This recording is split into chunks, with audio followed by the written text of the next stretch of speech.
आपादमौलिपर्यन्तां गुरूणामाकृतिं स्मरेत् तेन विघ्नाः प्रणश्यन्ति सिद्धन्ति च मनोरथाः लक्ष्मीन्तनूतनितरामितरानपेक्षमङ्गृध्वयं निगमशाखिशिखाप्रवालं हैरम्बमम्बुरोहडम्बरचौर्यनिग्रहं विघ्नाद्रिभेदशतधारधुरन्धरन्नः श्रीगुरुभ्यो नमः सर्वेषां स्वागतम्.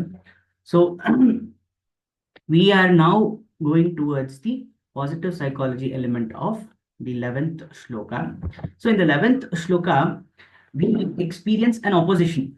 So in that opposition, we see how there is, we call it as the Purva Pakshavada, and then we see an opposition to what has been first doctrined by Rama. And then we see him coming back in the 14th shloka. That is, he re-emphasizes his argument. So in this, what element of positive psychology is showcased or visible is a concept called as resilience. This resilience is, in general terms, bouncing back or re-emphasizing or not facing a resistance and then re-emphasizing yourself. So for this resilience is a very big concept. Resilience as a concept, we know it as a word.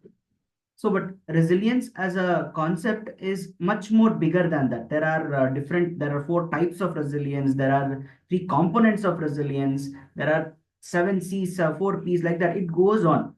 So this resilience has different ways of expression.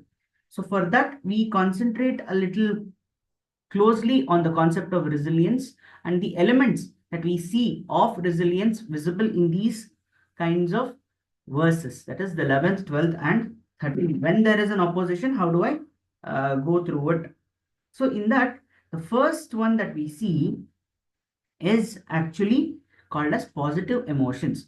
Positive emotions in general is also a part of positive psychology. It comes under something called as the PERMA model, which has been put forth by Martin Seligman. But now, when we are talking about positive emotions in resilience, it is when one sees initial opposition. That means an idea has been put forth and then it meets an opposition. Usually what happens, people who are not totally motivated, when they encounter any kind of opposition, they start to lose their confidence and then they start to lose their motivation, and that weakens the argument. So therefore, the first important element of resilience that is important is to keep up positive emotions, and these positive emotions can be extremely helpful in re-emphasizing ourselves later on when we understand that an argument has been put forth not to prove myself right, but that is the right argument. If I'm saying something, that argument needn't be right if it is only mine. That is, if I'm trying to emphasize that that aham bhava in a particular argument, then it doesn't matter whether it is right or wrong. I will try to emphasize it regardless. So therefore, that is called as vitandavada. I will never given to the opposite argument. But when it is right, when the ultimate goal is satyanveshne, then it needn't be that I am doing it for myself. There is a higher reason, higher power. So therefore, the argument that I'm trying to put forth has a different reason to serve, different motivation.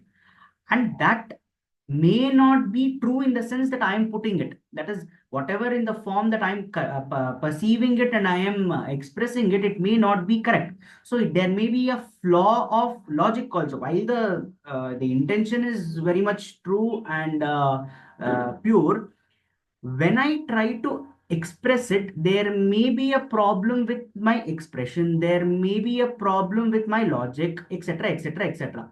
So when we think of a particular argument for a higher reason, I am expressing this argument for a higher purpose, not to emphasize myself, but rather for the sake of argument itself. For that particular argument, there is some validity in it. Therefore, I'm trying to put forth it, not because I want to prove that I'm right. So when we think of it that way, we are open to any kind of opposition because we think that opposition also strengthens our argument. That's maybe we are not able to think of a drishtanta, example, illustration. At that point of time, somebody gives a counter. We can use that to better our argument. So that way, we find that even in Srimad Bhagavad Gita, we encounter quite a few situations where Arjuna says, so is the problem. I'm not able to get, like in the first Arjuna Vishada Yoga itself, he says, these are my kin. These are, I'll be going against the Kula Dharma. So I will draw the ire of the women of the dynasty. So there are so many things that he puts forth. The first one is Krishna explains it to him that this is not a personal attack. You're not taking a personal attack on them. This is, it may have, there are reasons to take vengeance. That is not uh, totally given up. But why is the war happening? Because for dharma, the Pandavas should have got a share of the empire, but they are not given. Therefore, with all that whole negotiation, Krishna going to them and asking them, just give them 5 villages, then also Duryodhana doesn't agree, etc., etc. These things take place, and it should be, even though there are reasons for Pandavas to actually attack the Kauravas, it doesn't happen on a mere whim. It happens for a certain reason. So when we know that, what happens is Krishna is able to give the same, whatever analogy Arjuna is drawing, using the same examples only, he will sort out the convergence, the objections. So he says, the your problem is that you are thinking that you are harming your grandfather, you are harming your uncle, his sons, etc., etc., etc. But the problem is that deha doesn't show or signify your relation over there. Deha is nashyati, it goes away. It is the atma bandha that matters. There you cannot harm atma because atma is beyond that. So you're only fighting their shariras and not for yourself. You're not doing it for yourself. You are doing it for kula dharma only. Because there, okay, Arjuna's question is, okay, if I kill my kin, then what will be the reputation of my dynasty? They will think that they don't even have the unity to treat each others properly, etc., etc., etc. So even in that sense, what they did to you, if you don't retort, if you do not fight that, then you will be allowing Kula Dharma to again go down. That is, the reputation of the dynasty will either way take a hit. Therefore, it is important. So he is using the same analogy only. Krishna is here, will not give something new. He uses the same objections that Arjuna uses to bring back. In the same way, Rama also, here we see that it is important for us to keep an open mind when we encounter opposition. Otherwise, we will weaken our resolve to proving our argument. So the first concept of resilience is to keep up positive emotions and thinking that this argument has been put forth not to prove my individual stance, but rather to show something that is natural, something that is the natural law of justice or law of karma, or with reference to that.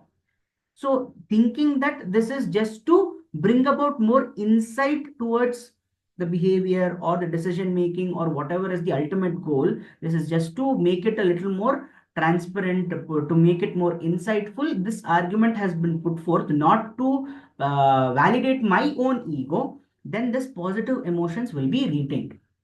So therefore, the first step towards resilience is actually positive emotions. And then we go towards the next one in the next session.